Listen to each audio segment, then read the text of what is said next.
Bar association से। क्या कहना चाहेंगे आप? चुनाव कब का है? राजू भाई, BBC 24/7 न्यूज़ और न्यूज़ 24 सच्चाई की टीम है जामिया नगर में मौजूद हैं हम। आज इफ्तार पार्टी थी और किसने इस पार्टी को करवाया है, जानकारी लेते हैं। किस तरह का प्रोग्राम था?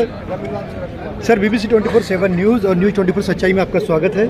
थैंक यू सर, क्या बताना चाहेंगे आज क्या प्रोग्राम था? ये इफ्तार का प्रोग्राम? आज ये इफ्तार का प्रोग्राम है, इफ्तार पार्टी हो रही है हमारे कोर्ट में। जैसा कि आपको पता है कि इलेक्शन चल रहे हैं, तो हमने सब लोगों को इकट्ठा करने के लिए, क्योंकि रमज़ान का बहुत पावन ये महीना चल रहा है, तो हमने सोचा एक इफ्तार का प्रोग्राम करें जहाँ पर हम सारे भाई आपस में मिल सके, बैठ सकें और इलेक्शन की चर्चा कर सकें। और बहुत ही अच्छे तरीके से सब लोगों ने यहाँ पर आकर इफ्तार को सफल बनाया और हमारे प्रोग्राम को सफल बनाया। क्या सर, ये अधिवक्ताओं का ही था क्या और लोगों का भी था? मतलब अधिवक्ताओं के यहाँ पर जब है सारे वकील हैं हमारे साकेत कोर्ट से जितने भी हैं, क्योंकि साकेत कोर्ट के इलेक्शन चल रहे हैं, तो सारे वकीलों का प्रोग्राम था। तो सर, आप किस पद पे उम्मीदवार हैं वहाँ से? मैं सेक्रेटरी के लिए कंटेस्ट कर रहा हूँ साकेत बार एसोसिएशन से। क्या कहना चाहेंगे आप? चुनाव कब का है? चुनाव परसों का है, 21 मार्च की तारीख है। इस बार दिल्ली में सभी जिला अदालतें होंगी, हाई कोर्ट होगी, सबके इलेक्शन एक बार है, तो मैं साकेत कोर्ट से सेक्रेटरी के लिए कंटेस्ट कर रहा हूँ इस बार।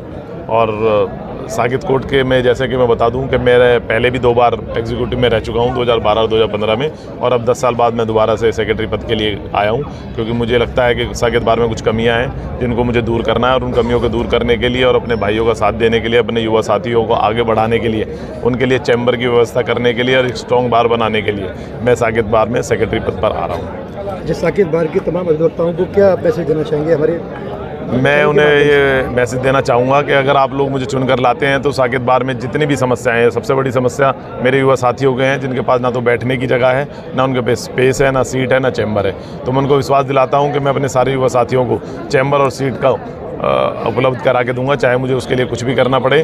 और साकेत बार में एक मजबूत बार हम बना के देंगे। जितना भी है, चाहे वकील की जो इज्जत है वो सर्वोपरि होगी, डिग्निटी हमारी जो होगी वो सबसे ऊपर होगी। कोई भी अगर वकील से किसी भी तरीके से उलझता है तो उसे बता दिया जाएगा कि वकील जो है उसकी इज्जत और उसकी डिग्निटी सबसे ऊपर है। आप जीत के आते हैं तो सबसे पहला काम क्या होगा आपका? सबसे पहला मेरा जो काम होगा वो चैम्बर्स के लिए प्रयास करना होगा, क्योंकि मेरे बहुत से युवा साथी हैं जिनके पास चैम्बर्स नहीं है। उनके लिए मुझे तुरंत या तो सीट उपलब्ध कराऊं या चैम्बरों के लिए कोई स्पेस देख के ज़मीन अलॉट कराऊं, ये मेरा सबसे पहला काम होगा। अधिवक्ता एक्ट बिल आया, उसको किस नज़रिए से देखते हैं, उस पर क्या कहेंगे? अधिवक्ता अमेंडमेंट एक्ट जो लाया उसका हमने पुरजोर विरोध किया और सरकार को उसे वापस लेना पड़ा। और हम उस जो अमेंडमेंट वो करना चाह रहे हैं हमारे एक्ट में, उसको हम लागू नहीं होने देंगे। सरकार को हमने पहले भी स्ट्राइक करके बता दिया है, अगर वो दोबारा से कोशिश करेंगे तो दोबारा से हम स्ट्राइक पर जाएंगे और उसका पुरजोर विरोध करेंगे। विजेंद्र कुमार भारद्वाज, एडवोकेट, साकेत। सर, आज आए हैं क्या प्रोग्राम? आज ये प्रोग्राम इफ्तार पार्टी थी हमारे भाइयों, वकील भाइयों के, उसमें हम लोग सभी शामिल हुए हैं। अनिल बसोया जी हमारे सेक्रेटरी पद पे के दावेदार हैं और उनको हम भारी बहुमत से जिताना चाहते हैं। मैं डॉक्टर माजिद देवबंदी हूँ, former vice chairman Delhi Urdu academy और chairman international Sufi mission. As a poet लोग मुझे जानते हैं, लेकिन क्योंकि शिरकत सब जगह होती है, आज का मौका रमज़ान के बड़े मुतबर्रिक दिन यानी रोज़ा इफ्तार के हवाले से मुनक़्क़िद हुआ, जिसमें साकेत कोर्ट में अनिल कुमार बसोवा साहब ने ये रोज़ा इफ्तार का एहतमाम किया। मेरी भी शिरकत यहाँ हुई। लेकिन इस रोज़ा इफ्तार के हवाले से मेरा दिल चाहता है आपके चैनल के हवाले से एक बात कहूँ। वो ये कहूँ कि ये इसका ताल्लुक़ किसी मज़हब से नहीं, बल्कि इसका ताल्लुक़ हमारे हिंदुस्तान की तहज़ीब से है। तहज़ीब से? जी। मुसलमान होली मिलन कराते हैं, दिवाली मिलन करते हैं, हिंदू भाई मिल के रोज़ा इफ्तार ईद मिलन करते हैं, तो ये हमारे हिंदुस्तान की तहज़ीब का हिस्सा है। और इन प्रोग्रामों से हमारी मोहब्बतें बढ़ती हैं, क्योंकि हमारा मुल्क इत्तेहाद का मुल्क है। मैं उन लोगों से कोई शिकायत नहीं करता जो हिंदू मुसलमानों के बीच दरार डालते हैं। मुझे शिकायत उन लोगों से है कि हम जैसे इंटेलेक्चुअल, बुद्धिजीवी, शायर मोहब्बतें फैलाने का काम नहीं करते। ज़रूरत इस बात की है कि जो अंधेरे बांट रहा है अंधेरे बांटने दीजिए, हमें रोशनी का काम करना है। उन्हें है शौक़ अगर बिजलियाँ गिराने का, हमारा काम भी है आशियाँ बनाने का। सुना है लोग हैं माहिर हवा चलाने में, हुनर न छोड़ेंगे हम भी दिए जलाने का। वाह वाह वाह। मोहब्बतों की रोशनी फैले, दिए जलाने का काम हो। ये मुल्क बहुत प्यारा मुल्क है। कुछ नफ़रतों ने, फ़िरक़ा परस्तों ने इस मुल्क को बर्बाद कर दिया। दुआ करें ये मुल्क फिर ऐसा हो जाए कि हिंदू मुसलमान मोहब्बत से रहें। शुक्रिया। मैं सर के लिए बस एक शेर पेश करके और फिर अनिल भाई के हाथ में माइक दूंगा। ये शेर मैं सर के लिए पेश करना चाहता हूँ। मैं अकेला चला था जाने पे मंजिल, मगर लोग साथ आते गए और कारवां बनता गया, और अल्हम्दुलिल्लाह ये कारवां आगे और बढ़ता जाएगा। अब मैं गुजारिश करूंगा हमारे कैंडिडेट अनिल बसोया भाई से कि वो आए और अपने ख्यालात हमारे बीच रखें। मंच पर बैठे तमाम मेरे सीनियर जो भी यहाँ पर मौजूद है, निहाल सर, तनवीर सर, कमर भाई और जितने भी सीनियर्स मेरे यहाँ पर मौजूद हैं, सबसे पहले तो आप सबको रमजान की बहुत बहुत मुबारकबाद। आज जैसा कि आपको पता है कि यहाँ पर हमने इफ्तार का प्रोग्राम रखा है। इफ्तार का प्रोग्राम ये इलेक्शन से रिलेटेड नहीं है, बट ये मेरा एक जरिया और आप लोगों ने मुझे इलेक्शन में सपोर्ट करने का एक जरिया था कि आपने मुझे यहाँ पर बुलाया और मुझे सम्मान दिया। इसका मैं बहुत बहुत धन्यवाद करता हूँ आप सबको। आप सबको पता है कि कोर्ट में इलेक्शन चल रही है, मैं सेक्रेटरी का इलेक्शन लड़ रहा हूँ। मैं पहले भी 2 बार में रह चुका हूँ, मेंबर एग्जीक्यूटिव और एडिशनल सेक्रेटरी। जैसा कि मेरे भाई ने बताया कि मैं 10 साल बाद इलेक्शन लड़ रहा हूँ। हाँ, लेकिन 10 साल में मैं जैसे आपको सबको पता है कि आप लोगों के बीच में ही था, गया कहीं नहीं था, यहीं पर ही था। जब भी मेरे किसी भी भाई को जरूरत हुई मैं उसके साथ खड़ा मिला, चाहे वो कहीं पर भी हो, चाहे वो कोर्ट में अपीयर होने से मतलब हो, थाने में किसी के साथ जाने से हो, या किसी भी तरीके की कोई भी परेशानी हो, अगर मेरे भाई ने किसी ने मुझे याद किया तो मैं उनके बीच में ही रहा। बिल्कुल पॉलिटिक्स में मैंने पीछे कुछ सालों में सीखा, मेरे सामने एक इलेक्शन कंटेस्ट कर रहे हैं कि भाई पॉलिटिक्स में कोई वादे नहीं होते।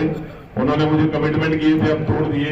मैंने उनकी वजह से लास्ट इलेक्शन ड्रॉप किया, लेकिन अब उन्होंने तोड़ दिया तो मैंने भी कहा आप भी हमारे बड़े भाई हैं, हम आपके सामने इलेक्शन लड़ेंगे।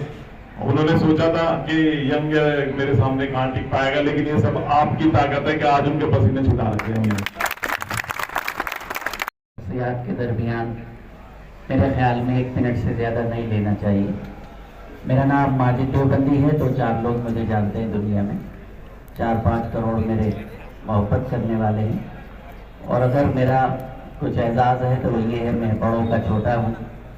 और 1 मिनट में अपनी बात खत्म करता हूँ। इतने बड़े लोगों के दरमियान ऐसे आदमी की ज़रूरत है जैसे आज बसोया साहब यहाँ मौजूद हैं। बसोया भाई, आपके लिए सिर्फ एक बात कहने की इजाजत चाहता हूं और आप अगर इस पर कायम रहें तो फायदा होगा। वो ये है कि पहले अमनो अमा में बात करो, पहले अमनो अमा में बात करो और फिर जिस्मो जा में बात करो। जो तुम्हारी ज़बान नहीं समझे उससे उसकी ज़बान में बात करो। आपने जो वादा किया आप पूरा करेंगे इंशाल्लाह। मेरी तरफ से, हम सब की तरफ से आप जीते हुए हैं।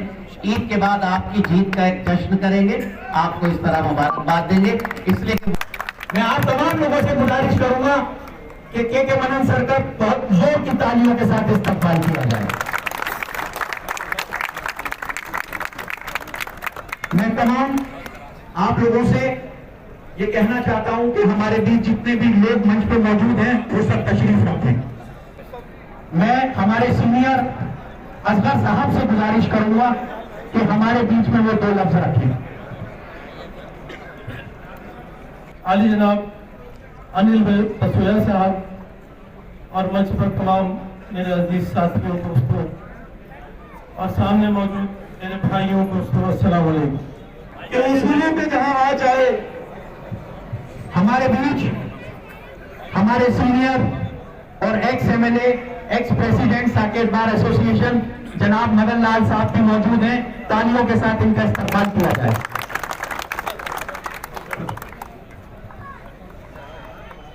मदन लाल साहब का तहे दिल से हम सभी लोग इस्तकबाल करते हैं। और बात की इब्तिदा इस शेर से मैं कर रहा था कि उसूलों पे जहां आ जाए तो टकराना जरूरी है। उसूलों पे जहां आ जाए तो टकराना जरूरी है। हो जो जिंदा तो जिंदा नजर आना जरूरी है। यही हमारा दोस्त, यही हमारा साथी, यही हमारा भाई अनिल बसोया साहब। इंशाअल्लाह ताला मैं इस बात की यहाँ से जमानत देकर जाता हूँ कि इंशाअल्लाह अच्छे से ज्यादा वोटों से इसको जिताइए। कल हमारे लिए, हमारे आगे हर चीज के लिए ये हमारे कंधे से कंधा मिलाकर चलेगा। आगे हमारी जरूरत के लिए आएगा और बार को मजबूत बनाने की कोशिश करेगा। हम इनको चूंकि करीब से और अंदर से जानते हैं, इसलिए इस बात की जमानत देते हैं कि ये इंशाअल्लाह ताला कल हमारे और आपके लिए करेगा। देखिए बहुत सारे लोगों ने बहुत सारी चीजें हैं कि